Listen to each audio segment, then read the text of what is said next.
Okay, today we will have our last session on software security before we move on to other topics. So today we will talk about what is heap and how does heap exploitation works. This is actually a very active research area because stack-based buffer overflow has been addressed in the last 20 years, 2 decades, many solutions. So it's quite difficult to hack the stack. Also, format string not that easy to hack anymore. In this class, we didn't talk about format string, but heap is the new frontier. It's quite difficult to protect. The hacking techniques there are also more complicated. So today we are looking at several simple examples. So remember this figure when we talk about the background of software security. I showed you this figure. So this is what the address space of a Linux process look like in general. Not necessarily strictly follow those orders, but in general, a 32-bit machine looks like this. The higher 1 GB is the kernel space mapped to the application's space. Then we have the lower 3 GB, including the text segment, which is a code, data segment, BSS segment for uninitialized variables, and also heap. So for applications, if you want to use heap, you usually do not implement your own heap, right? So many of you use the C library. C library maintains heap, and using APIs or functions like malloc free, you can get some memory from the heap. In C++, you can use some built-in keywords like new or delete to do that. So the C library maintains the heap, and the C library asks for big chunk of memory from the kernel, not small chunks. Then C library create smaller chunks for applications to use using those APIs. So the basic two APIs is just the malloc and free. There are several variants of those APIs, but the basic ones are just those two. So malloc is a API to allocate space, and the only parameter you need to give this function is just the size, how many bytes your application want for your object for storage. If the allocation is successful, then malloc will return the address for your application to use, which is a buffer for your application to use. If it's not successful, it will return 0. Free does the opposite. You gave an address, which is the buffer you got, the address you got from malloc before. And you tell the C library, I do not need this buffer, I do not need this memory storage anymore. You can feel free to free that, right? So all of this happens in the user space. It's not really in the kernel. Of course, if you ask for a lot of space, the malloc eventually can trigger a system call, can use the break system call to make the heap, the overall heap space bigger or smaller. But usually if you just make API calls like this, it doesn't have to go into the kernel. Like I said, there are several versions of those APIs for you to, but they are basically the same. For example, calloc. Calloc is to allocate items, get a memory space. The major difference between calloc and malloc is that calloc will set the memory to 0. Malloc will just give you a space, and whatever in there doesn't matter. It will not clean that. It will not do a memory set. but a calloc will set everything to 0. Then there is also reloc, try to resize the memory block previously created. It may be successful, it may not be successful. So you probably, I guess most of you use the C programming at some point. You also, even if you use other programming languages like Python or even JavaScript, eventually those programs will create heap objects. Of course, there may be another layer in between. There may be a JavaScript may run on top of your browser, so the browser will eventually create a heap object. So at a Python level, you do not really say this is created on heap. But at a C level, you can clearly say this is on heap, this is not on stack, using functions like malloc. So in this example, we have a main function. The main function has one local variable which is called buffer, and this is just a pointer. Okay, the pointer itself could be 4-byte or 8-byte, depends on 32-bit or 64-bit. However, it doesn't point to anywhere. We initialize it to 0. Then we try to allocate 116 bytes here, or 100 in hex. Then we just use malloc 100 in hex that. So if this is successful, it will return the address to buffer. And that is where your application can keep using that space, 100 and at least 160 bytes. Then we can, let's say here we have a fgets. We read from stdin and we read 116 bytes. 116 bytes from our terminal. Then we just print that out. Print a hello and something like that. Then we just destroy that, okay? After you use that, you should destroy that. Of course, for this simple program, it doesn't really matter if you destroy that or not. Even if without this free, this program will exit, right? When this program exits, the OS will clean up everything. So here, technically, we don't need this free, okay? But for more complicated programs that runs forever, like a web server or something like that, if you malloc and you do not free, you get memory leakage. And eventually, you may not have memory to use. So heap obviously is different from stack. Heap is dynamic memory allocation at runtime. At runtime, you call malloc. You can call malloc as many times as you want. Every time you call it, you get some space. And it's much slower than stack. It's slow because you are making a function call, malloc. And that function call is implemented in C library, which has a lot of code. And it will manage all the small chunks of memory using a lot of different memory chunk lists to do that. It's a lot of work, even if you are just asking for 5 bytes, 10 bytes. Okay. However, stack is totally different. Stack is a fixed memory allocation methods at runtime, at compiler time.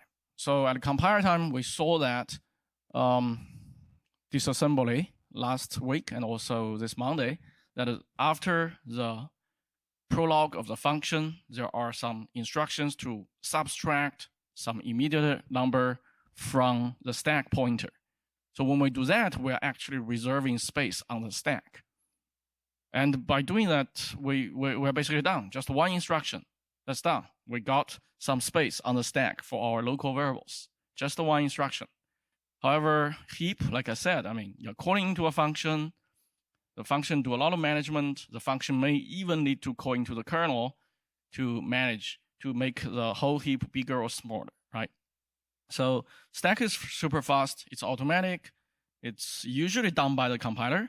There are actually also ways to do that at runtime. There are functions to do that, but usually we do not use that very often. So there are many different heap implementations. Some of them trying to be more efficient. Some of them try to be more secure. Some of them try to be more efficient in terms of storage overhead. Some of them try to be more performance, make the performance better. So right now, the most popular heap implementation we are using is this one called the DL malloc. I think libc actually use a version of DL malloc. Then some of the libc version on Linux use PT malloc, and Google, they implement their own TC malloc. I think Android uses TC malloc. Anyway, they are just application level. They are libc implementations. You can also implement your own malloc. You can on Linux. You can implement your own heap management and overwrite the default libc implementation. Use your own.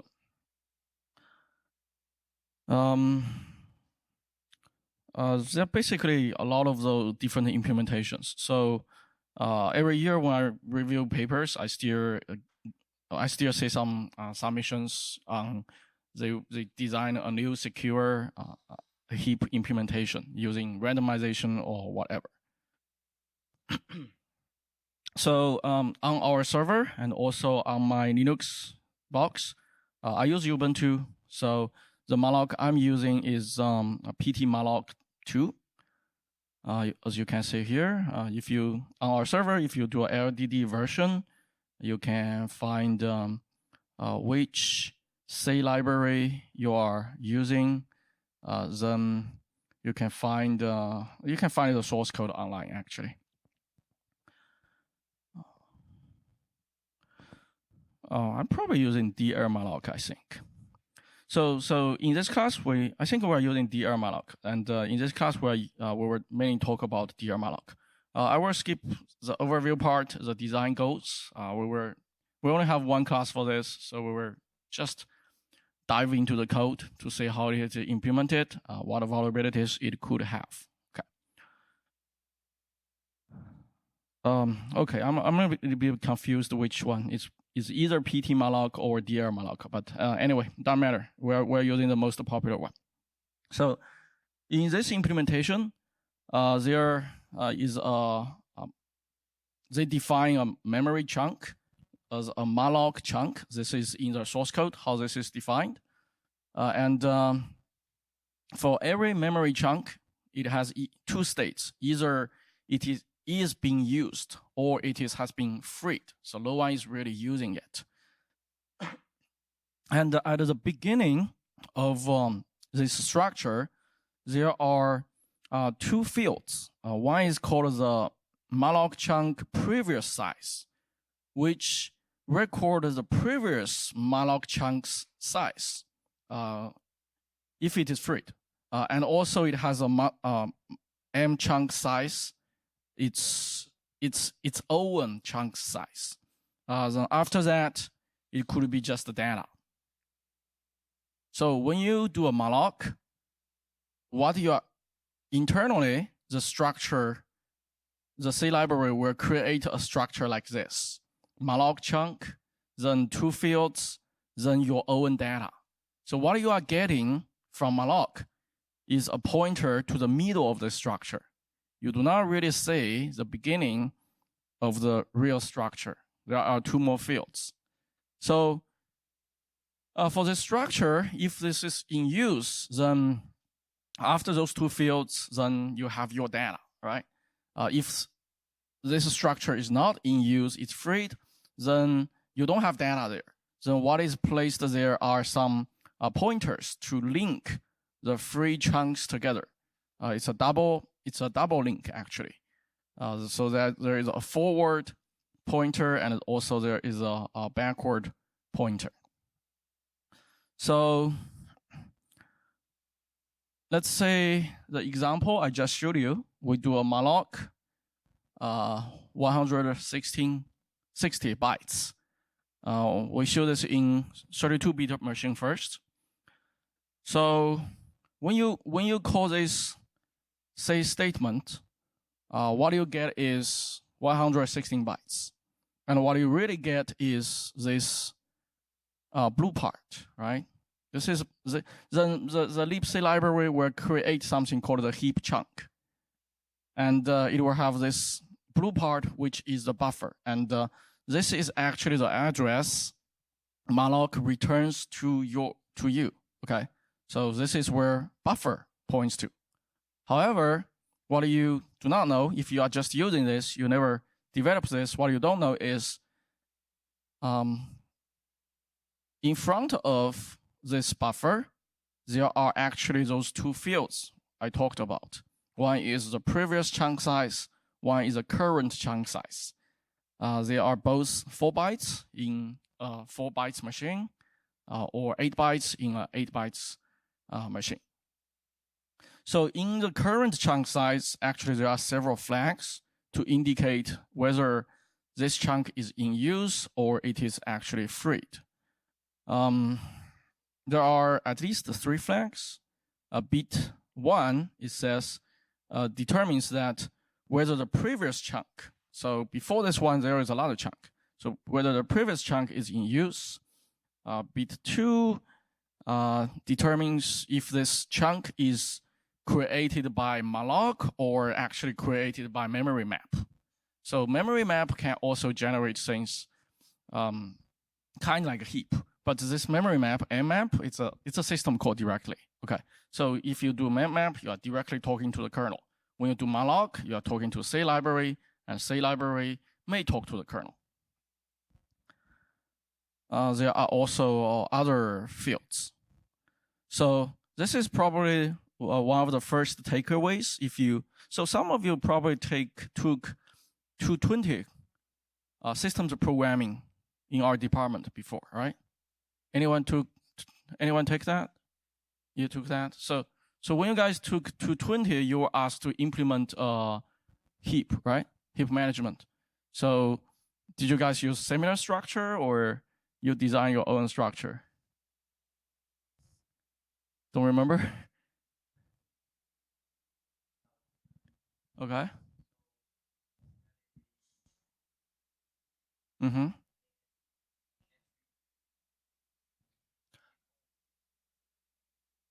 I see. So basically what you're saying here, well, anyway, for each, let's say each buffer, you need some kind of metadata, right? So in this implementation, the metadata is in front of the data. So what you are saying is, that's your implementation. The metadata is at a centralized memory location. They're not really adjacent to the data itself, right? That's obviously one way to implement this. But the standard C library usually implement the heap objects like this. So this is what the heap chunk look like. Okay, so because of that, let's say, well, here we are making 4 different calls to malloc. Then how many bytes on the heap do you think this malloc call will really take up? Let's say if we do a malloc 32, so you are asking for 32 bytes. However, we know that at least there will be 2 fields in front of this. That's 8 bytes. So at least this will take 40 bytes. Maybe for performance reasons, the heap management will also make some alignment, makes this even bigger.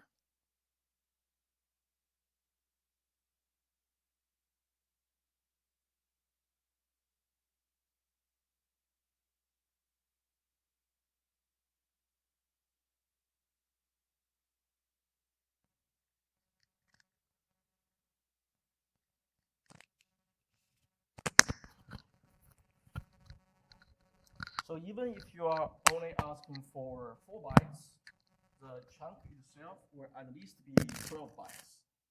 Maybe smaller than that. If you ask for 20 bytes, the same thing, at least 28 bytes for alignment reasons, it may be even bigger than that. Even if you do a zero, malloc zero, there will be at least 8 bytes there. So here we have another program. This program, we call it heap sizes. It will just ask for 10 buffers. And let's say what is a real chunk size on the heap. So we're asking for 32 bytes, 4 bytes, 20, 0, 64, okay, those bytes. And we create an array of pointers. Then we just do call malloc 10 times. Each time we will just give it a different size to ask for. Then after that, we just compute.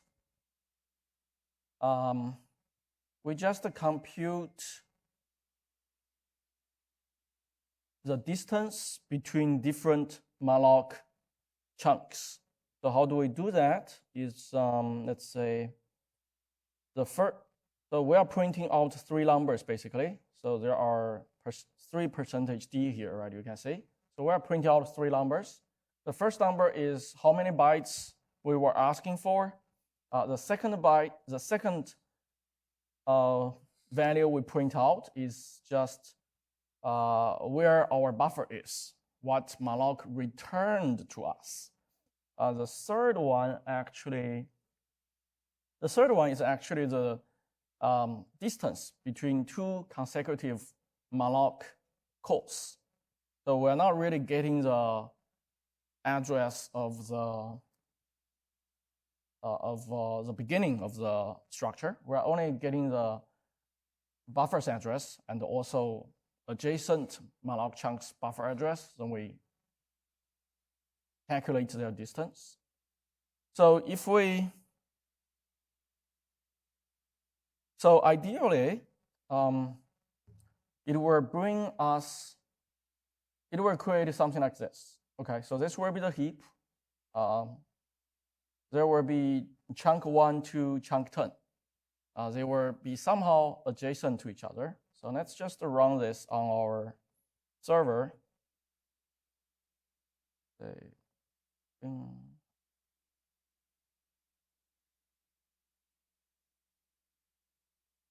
Oops. We are going to heap chunk sizes. Let's say 32.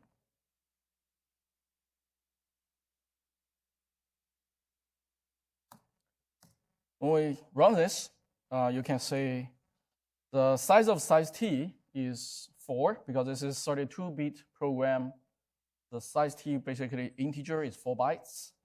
Then the pointer also is 4 bytes. The first time we ask for 32 bytes, right? But what we actually get is 48 bytes from the buffer to the next buffer. So 32 bytes plus 8 bytes, we got 40 bytes actually. But for alignment reasons, they give us 48 bytes. So when we malloc 4 bytes, we actually get 16 bytes there. When we do a malloc 0, we still get 16 bytes. When we do 64, we get 80 bytes. You can see that besides the metadata in front of the buffer, the heap manager also gives us a little bit buffer there, just for alignment reasons, I guess.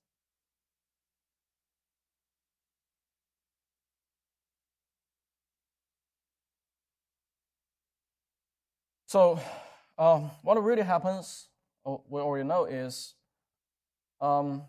let's say the first one, 48 bytes, we get is from the beginning of the buffer of chunk 1 to the beginning of the buffer of chunk 2.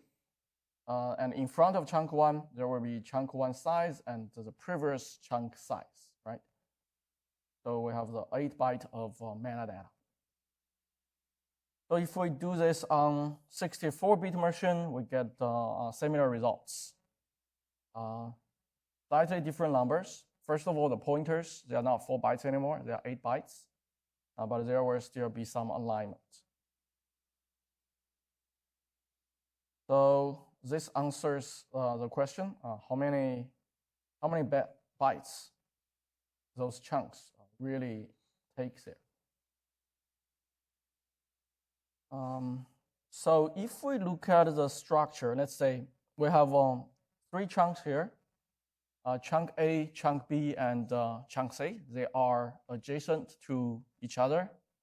At the beginning of chunk A, obviously its previous size, then it has its own size, then it has user data. So then in chunk B, which is not in use, it was freed. So in chunk B, we have previous size, we have its current size, its own size, and also 1 bit to show that the previous chunk is in use, which is chunk A. Then itself, it's not being used.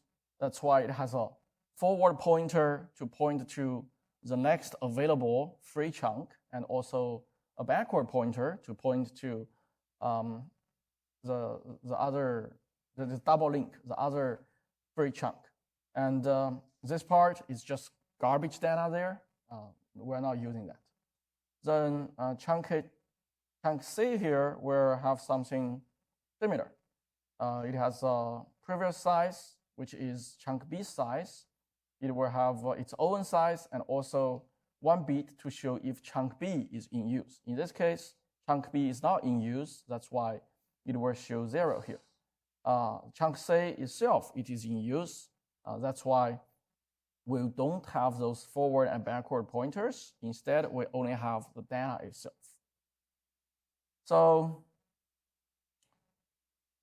let's say we want to free chunk A here.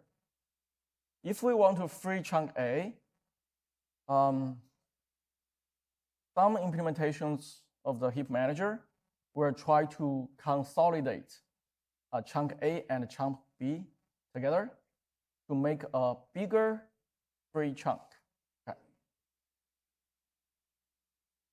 So let's say this program actually we already it's very similar to the previous one. So let's skip this one. So this slide shows you that let's look at those 2 states of each chunk closely. Like I said, a chunk is either in use or it's freed. In use means we just use malloc to allocate that. Free means we use the free to reclaim this memory area. So that's why if it's in use, it has a structure look like this. 8 bytes of header, the flag there, and the user data. If it's freed, the structure will look a little bit different because we don't have the user data part anymore. The user data is replaced with the forward pointer and the backward pointer. After that, doesn't matter, it's just garbage. The heap will not use that data. So this program will just freeze all of those. Let's say we can run the freeze. Heap freeze.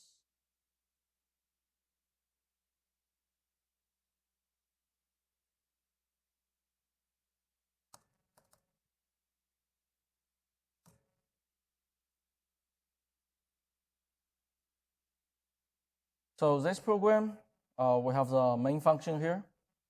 We have 5 pointers created. Then we are going to allocate 5 buffers. All of them will be 32 bytes. Then we call malloc 5 times to create those 5 buffers. So they should be adjacent to each other because this is the beginning of the program. The program haven't been using heap, right? So they will be adjacent to each other. Then after that, we print out each of their metadata 1 by 1 using this function, print in use chunk. Then after that, we free them 1 by 1. Then we print out their metadata 1 by 1. So let's see how we print out the metadata. In print in use chunk, each pointer we gave here, the parameter, is what malloc returned to us. So that's where buffer is. So if we want to print out the metadata, we need to go 8 bytes lower to get the metadata. That's why what we print out here is we do that pointer minus 2. That gave us 8 bytes lower than the buffer. Pointer minus 1, that gave us 4 bytes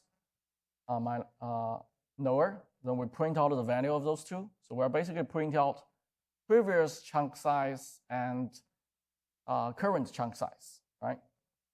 So for freed ones, we print out the previous chunk size, the current chunk size, and the forward pointer, and also the backward pointer, because the forward pointer is at where the buffer is. The backward pointer is 4 bytes higher than that. So when we run this program, you can say we create 5 chunks here. And the first chunk, the previous one is 0. And you can say all of the previous one is 0. So this field, in this implementation, probably there is a common head. It's not necessarily, in this case, a double link. It's maybe another structure here. And their own size will be 31 in hex. And their buffer is at this address.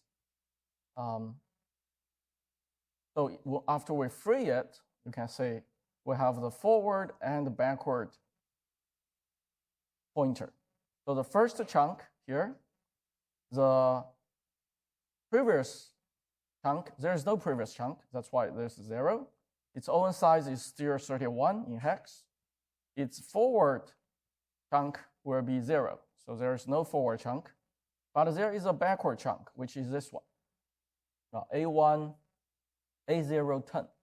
And you can see all of them, their backward chunk are the same. So that's why in this implementation, this is not really a doubled link. It's kind of like a, maybe this is a multiple double link structure, because all of them points to the same structure. However, their forward link, they actually points to, so this one points to A5B0, you can say. So A5B0 is basically this one. Because here is A580 after several garbage bytes there. So this one points to this chunk, right? And this one points to this chunk. So the forward edge points to the previous one. The backward edge points to a common one. So this is this implementation. So next, let's say why there are security issues with this. By the way, the kernel heap, the kernel itself has its own heap, and the kernel heap is implemented similarly as the usernet heap. So some of the techniques here we use, they can be modified slightly to attack the kernel. That's what is the hot area right now. So for heap, we can also do buffer overflow, but we can also do other attacks. A lot of complex structures or objects, they are created on heap, especially in the kernel. Some very important structures related to security, like the credential structure, which specifies what privileges a process or user has. That is a structure created on heap. Many other structures are also on heap. So if you can override the heap, you can escalate your privilege. You can do a lot of things. So here, let's say a simple heap overflow. We have the main function. And also we have we have a structure here. The structure, we call it airplane. The airplane structure has a pointer, which is a function pointer. We call it a pfunc.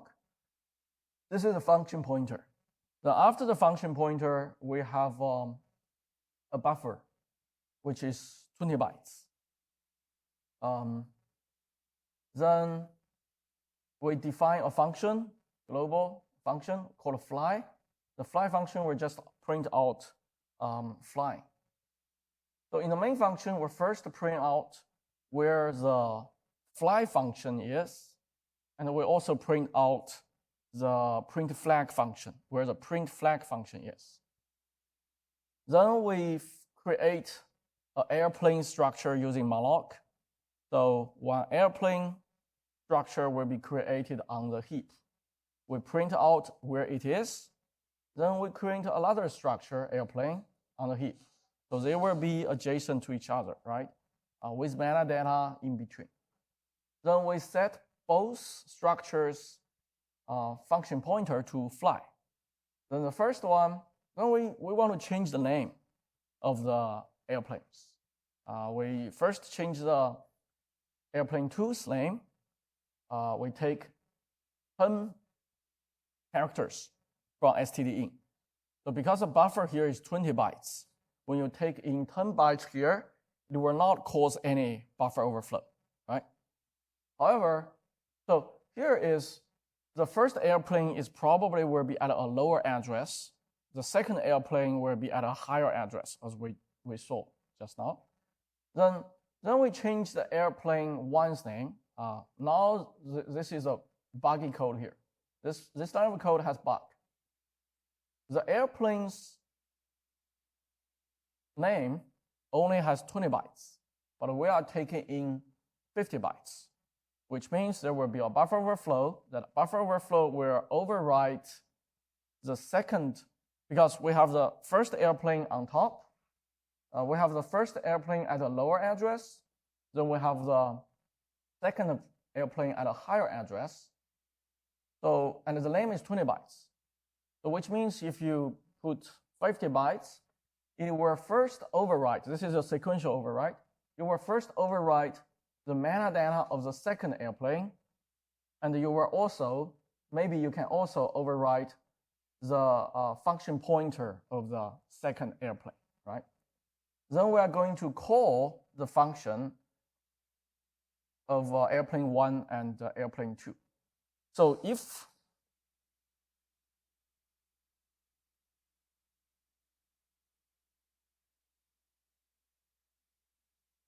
so overflow what?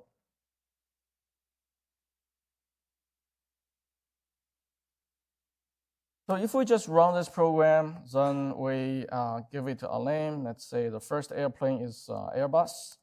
The second airplane is Boeing.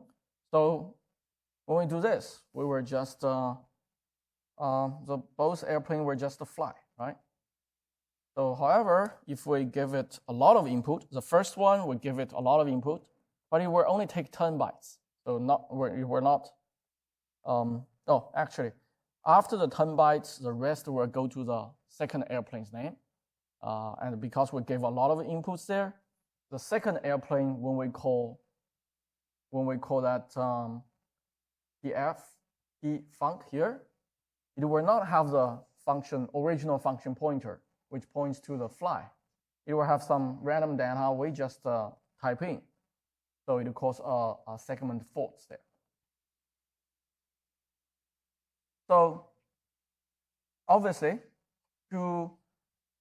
our goal here is to get the flag, and it's actually very easy. We only need to know the program actually give us, the program here print out the address of both objects. Airplane 1 is at 5B0. Airplane 2 is at 5D0. So BCD, so that's 30 bytes, right? B0 to D0, that's 32 bytes, sorry. That's 32 bytes, which means the structure will look like,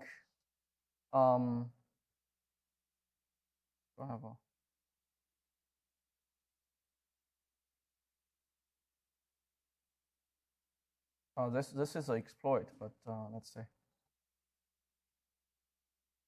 32 bytes from from here, because this is the first member of that structure. From here to here, that's 32 bytes, right? So this is 4 bytes. The name is 20 bytes. Then, which means there is no padding between those two structure. After the 20 bytes of the name, that will be the second airplane. There's no padding before. Okay. Does that calculation make sense to you? Because we already saw that the distance between them is 32 bytes. We just show you here. We use malloc to create 2 airplanes, and we subtract those 2 values returned from malloc. So we get the distance between, basically we are getting the distance between the first airplane's p-func to the second airplane's p-func, right? So which means from here, p-func to p-func, that's 32 bytes. And we know p-func itself is 4 bytes. We know the name is 2 bytes. Then we know there are 8 bytes of metadata. So altogether, that's 32 bytes, which means there's no padding between, okay? Which means if we want to override this to get the flag, what do we need to do? This part, 4 bytes, just garbage. We don't care, right? Well, no, this part we're not going to overwrite, actually. Sorry. We're overwriting from here. Okay. So that 20 bytes, we just put 20 bytes of garbage there. Then another 4 bytes, the previous size, we don't care. 4 bytes of garbage. The airplane 2's chunk size, garbage, doesn't matter. Then the 4 bytes, we will put the address of the print flag function, right? So that's why to exploit this one, what we need to do is this one takes input from stdin. So we use Python. Let's use Python 2 to print. Let's say we print. So as you can see here, this whole part from name to size 28 bytes. We don't really care about the value. We just put 20 bytes of garbage there. Then after that, we just put the address of the print flag, which I already gave you here. So it will be CD 625556, right? So that will be our exploit. So we pipe our exploit into the vulnerable program. Then, it's not right. Where is the problem?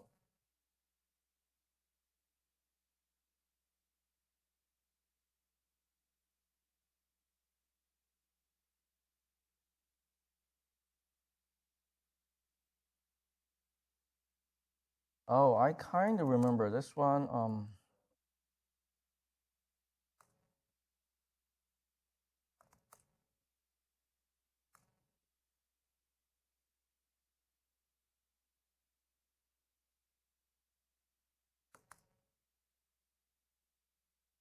565562 CD. What was?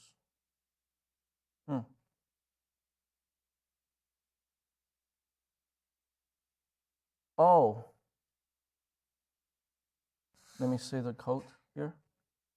We are, oh yeah, we are taking 10 bytes for the second airplane first. Okay, that's right.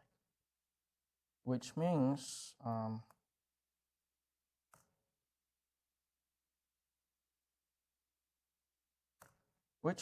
we can do action like this. This should, nope, this one is not, oh, sorry. We created 18 of those, 28 of those. So this, yeah. So we first give a new line to the first airplane, second airplane's name. The second airplane will be empty, no name there, empty string. Then we give the exploit there to overwrite the whole thing. And after that, so basically that new line we give to here. Everything else will go to here. And that will overwrite from name to size to p buffer. And after that, we will first call the first functions, first airplanes fly, and it will print out flying. The second time we print the second airplanes this function, and that field, the p-func, is already overwritten to the print flag. That's how we get the flag here. Okay. Any questions?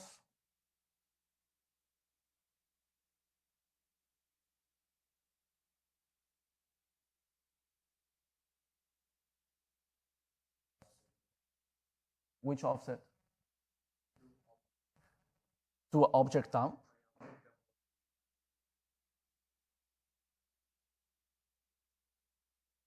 Yes, so when you do an object dump there, it will give you the offset. So one way you can retrieve the runtime address is you can debug the program, then when you debug the program, the address is determined. Then you just print it out, just P to print that out.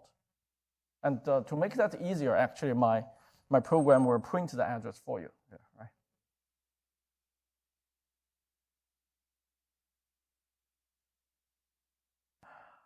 It will be more complicated than that, actually, because all modern systems will use a mechanism called address space layout randomization, ASLR, and in our server, we actually disable ASLR to make things easier. So in my software security course, only 1 week of that class, we will enable ASLR, because the goal of that week is to hack ASLR. So all other weeks we disable ASLR. Yeah. So in short, it's possible, but more steps there for you to. Yeah, it's still possible. Yeah.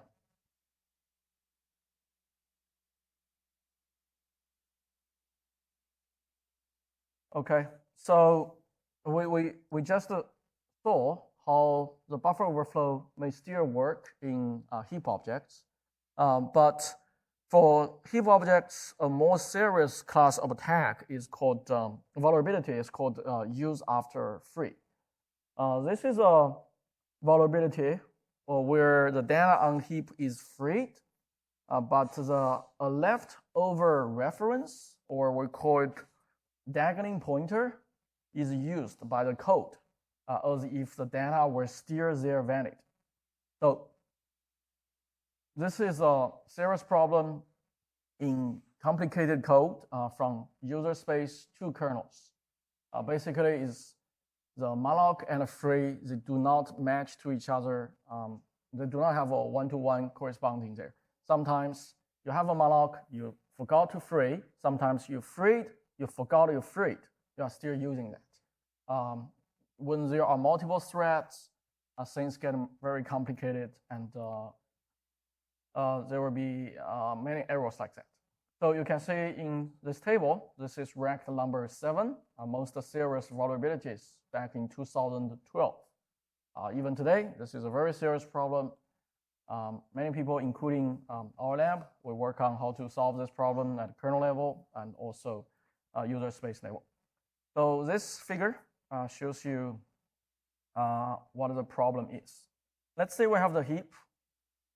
The heap has many chunks, and you already know the structure, the metadata, data, metadata, data, metadata, right?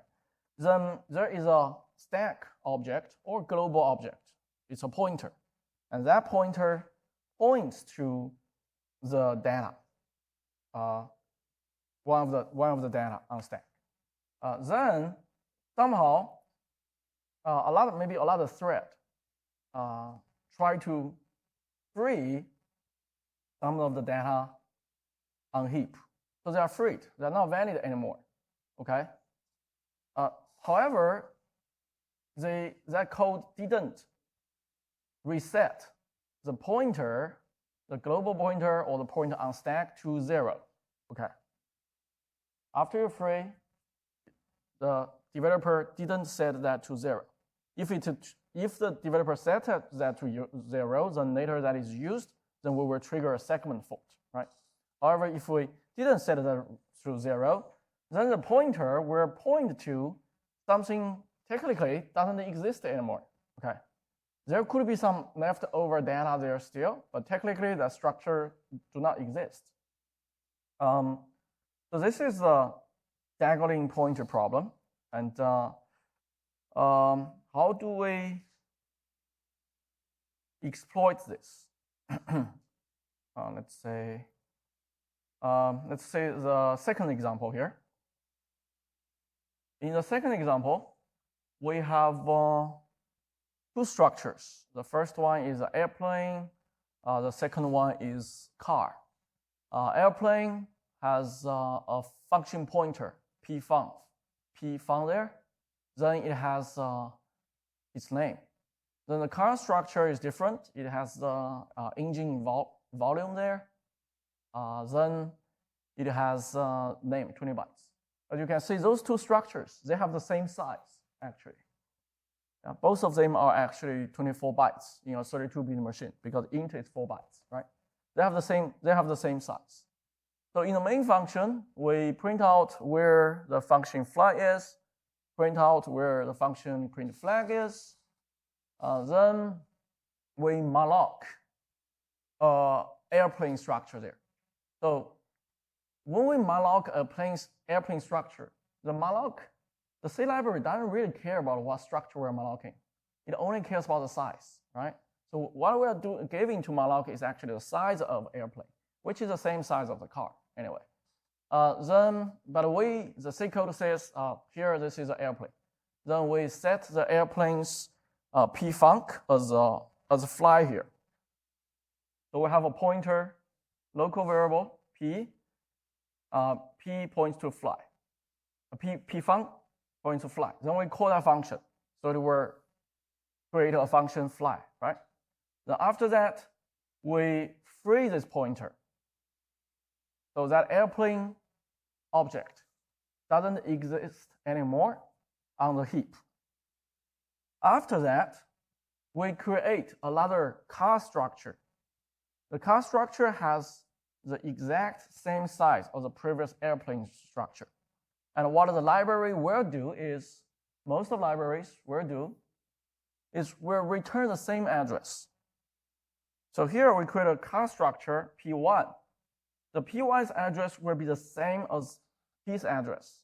It's the same address because we're reusing that memory chunk.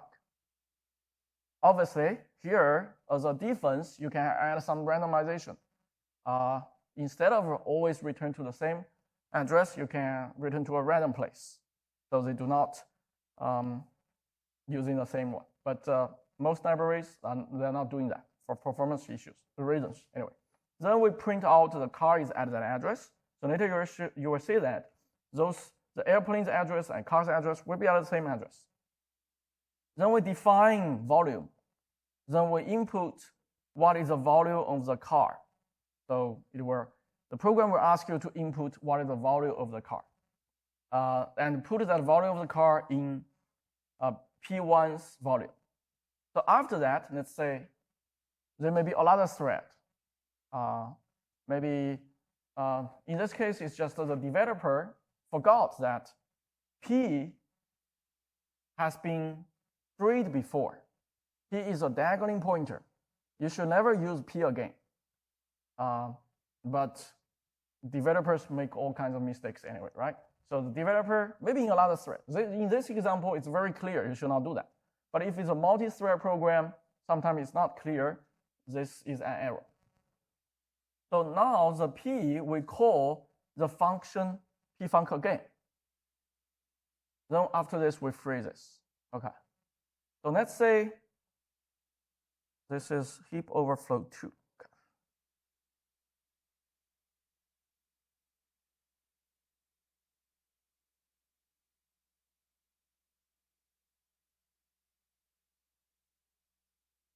So when we run this program, it will first print out fly is at this address, print flag is at this address.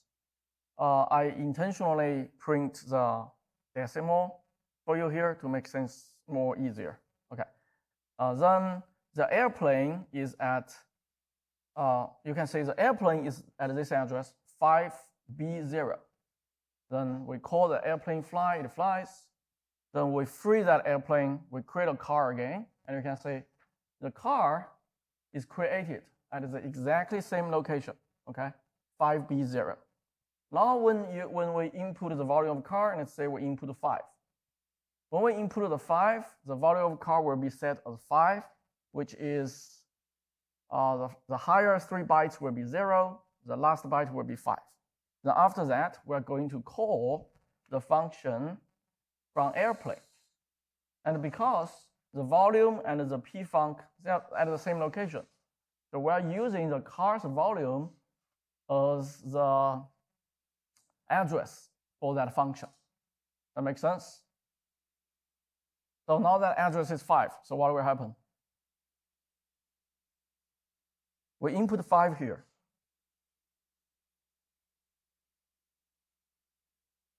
Okay. It will what? It will execute a function at address 5. So what will happen? Do we have function at address 5? It actually will always get a segment fault. So I think you said that if you are lucky, you will not get segment fault. The reason is you think there may be some valid data or function at location address 5. In modern OS, it never happens. So let's say you know that address 0 is always invalid, right? So what the OS or Noder does is it's not going to just say the address 0 is invalid. It's basically the whole page is invalid because it's much more easier to do that. So usually the first 4 KB, 32-bit machine, at least the first 4 KB, the whole thing will be the same as address 0.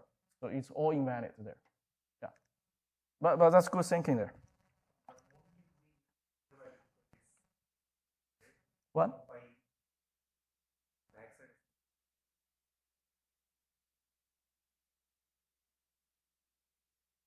No, here we put 5 and we use a scanf.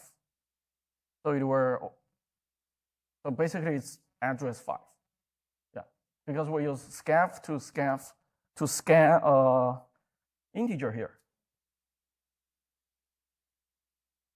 So the program, you say here we're using percentage %u here. Percentage %u means unsigned, and this is decimal. Yeah, u is basically the same as d, but d can be elective. U is unsigned but still decimal.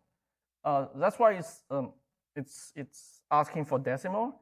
That's why I print out decimal. Here I'm not printing out hex. If I print out hex, you need to convert that to decimal. So how do we exploit this? Is very, very easy. We have this. Then what's the value of the car? Oops.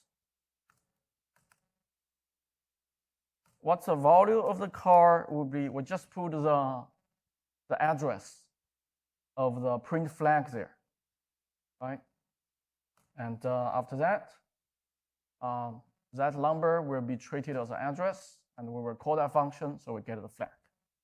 So that's basically how it works. So if you are interested in this one, I think I have I redesigned one for a final last year. Will be one of those. It's a much trickier one than this. You need to overflow more things to overwrite that function. But I don't remember which one. But it's related. It's a little bit more complicated than this. Okay. So let's say, so this is basically a use after free vulnerability in the code. Like I said, this has been widely exploited in different layers. Kernel, also user space. Let's say this one we can. So here actually I have another attack, but let me say, what can I get there? Okay, there is another attack. Is just to use the free function to attack. This one is related to how free that API is actually implemented. Free actually is implemented using another function called onLink. At least the dbmalloc, ptmalloc does this. The onLink, it's actually a macro. The onLink macro does this, only this, 4 steps. So the reason they do this is to, I think it's to merge, tries to merge two chunks. Let's say here, we have several memory, we have several chunks here, and they are all freed ones. They are all freed ones. So they are linked together. The first chunk, the forward one, will link to the second chunk. So the forward one will link to the second chunk. It will point to the metadata of the second chunk, the second free chunk. Then the second free chunk, its forward will point to chunk 3's metadata. And the backward edge will point to the previous one. But as we saw the example just now, the backward edge not necessarily point to the previous one. It may point to a common header there. So the onLink macro will take the address, then a new backward, a new forward there, and it does those 4 steps. Let's say, we'll assume we're trying to free the first chunk. The first step, what it does is it will get, so here we have P. Oh, sorry. We're trying to free,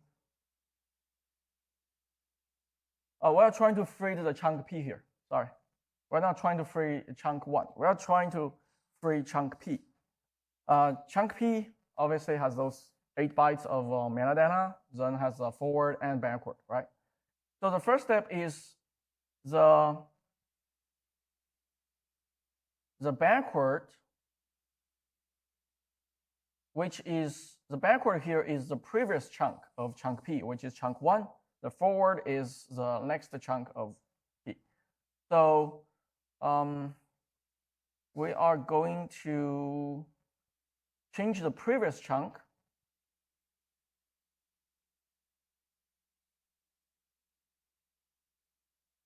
Let me see what's going on here. Backward. That backward is there. So this one points to here. Did I miss something? Oh. Okay. So A or B is. So let's say those two are just pointers. Okay. So the backward pointer will first points to the P chunk's previous one, the backward. So the backward pointer will point to basically chunk 1 in this case. Then the forward pointer will point to, we can consider those two are global pointers at this point. The forward pointer will point to chunk P's next chunk, which is chunk 3 in this case. Then forward pointer's backward pointer, okay, which is chunk 3's backward pointer, this one, it used to points to P, right? Now we're not going to point to P anymore. We're going to basically we want to remove this P from this link. Okay, that's what we're trying to do. Then so that's why chunk 3 now the backward should point to chunk 1. Chunk 1's forward should be point to chunk 3. So chunk P is not in this list. And this code has bug. That's why we're looking at it. So then this FD's backward will be set to the chunk P's previous backward, which is chunk 1, and the previous chunk 1's forward will be set to chunk 3. So we're skipping this part, right? The vulnerability here is this actually gives the attackers arbitrary write ability. Because let's say this chunk P, this chunk basically determines where we want to, because where the previous chunk is determined by those two fields, right? Where the next chunk is determined by those two fields as well. If we can override those two fields, then we can pretend the previous chunk and the backward chunk, they are at some locations, but those locations are not really chunk locations. And we are overwriting some fields of those structures. At a very high level, when we do this on link, at a very high level, try to understand this. At a very high level, there is a chunk P, and the content in chunk P determines the address of two other chunks, and it also determines how are we going to update some fields of those two chunks. Okay, at a high level, does that make sense? Okay, so if everything works, those two chunks, they are on heap, but because it's determined by those fields of chunk P, and if we override chunk P, then we can ask chunk P to overwrite arbitrary memory address in the memory, not necessarily a heap. So this gives the attacker a arbitrary write ability, actually. So that's how this attack works. Well, to fully understand how this attack works, you need to go to the free code, the unlinked code. But at a high level, that's how it works. So I will just skip this part. Okay, that's all I have for heap and also for the software security part. We skipped many topics in software security, but if you find this interesting, just take my software security course. We have many other topics. We have return-oriented programming. We have risk conditions, format string, integer flow. I'm trying to add more kernel exploit there, but right now on our server we don't have kernel exploit. Maybe next version we will have. Okay, any questions?